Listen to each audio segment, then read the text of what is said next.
Hello దోస్తులు, egg టమాటా కర్రీని ఎలా ప్రిపేర్ చేసుకోవాలో చూద్దాం రండి. ఫస్ట్గా ఒక గిన్నె పెట్టి అందులో కొంచెం ఆయిల్ పోసి ఆయిల్ హీట్ అయిన తర్వాత దాల్చిన చెక్క, లవంగాలు, పోపు దినుసులను వేసుకోవాలి.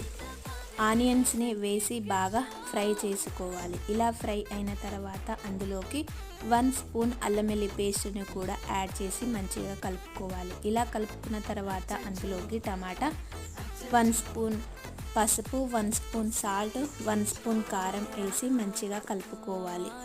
ఆయిల్ పైకి తేలేంత వరకు మంచిగా ఉడికించుకోవాలి. ఇలా ఉడికిన తర్వాత అందులోకి ఒక 3 ఎగ్స్ని యాడ్ చేసుకోవాలి.